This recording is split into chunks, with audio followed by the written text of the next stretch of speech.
Motion, जैसे कोई object है हमारे पास, वो रेस्ट में है और हमने उसके ऊपर फोर्स लगा दी तो ऑब्जेक्ट जो है तो मोशन में आ जाएगा। वैसे ही कोई मोशन में ऑब्जेक्ट है हमारे पास और उसको फोर्स लगाए उससे हम रोक भी सकते हैं। जैसे कि कोई ऑब्जेक्ट है और ऑब्जेक्ट पर हमने फोर्स लगाए और उसकी डायरेक्शन भी चेंज हो सकती है, ऑब्जेक्ट पर फोर्स लगाए तो उसका स्टेट भी चेंज हो सकता है। जैसे कि कोई ऑब्जेक्ट सॉलिड में है, हम उसको लिक्विड में भी कन्वर्ट कर सकते हैं, लिक्विड में कोई ऑब्जेक्ट तो उसे गैस में भी कन्वर्ट कर सकते हैं, और कोई ऑब्जेक्ट गैस में है तो उसे हम लिक्विड में भी कन्वर्ट कर सकते हैं। और एक और है, जो ऑब्जेक्ट है उस पर हमने फोर्स लगाए उसकी स्पीड भी हम चेंज कर सकते हैं। जैसे कि स्पीड हम उसकी इंक्रीज कर सकते हैं और डिक्रीज भी कर सकते हैं।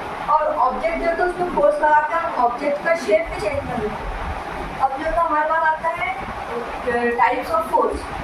पहली फोर्स आती है ग्रेविटेशन फोर्स, जैसे कि हमें जो फोर्स पता है हमारे डेली लाइफ में हमारे यूज होता है। जैसे पहला फोर्स है gravitation force, friction force, mechanical force और मस्कुलर फोर्स। अब आते हैं ग्रेविटेशन फोर्स की तरफ। ग्रेविटेशन फोर्स जो है तो यूनिवर्सल फोर्स होती है जो दो डिफरेंट ऑब्जेक्ट के बीच में एक्ट करती है यूनिवर्स के अंदर, और टू डिफरेंट ऑब्जेक्ट में जिसका मास ज़्यादा है उसके ऊपर एक्ट करेंगे ग्रेविटेशन फोर्स। जैसे हमारे पास यहाँ पर एक ऑब्जेक्ट है, बॉक्स है, यूनिवर्स के रूप में हमने बॉक्स को कंसिडर किया। अब उसका कोई एक ऑब्जेक्ट है जिसका मास 5 किलो है, इसको हम नाम दे देते हैं ए, और दूसरा ऑब्जेक्ट है 1 किलो का, जिसका हम नाम देते हैं पी।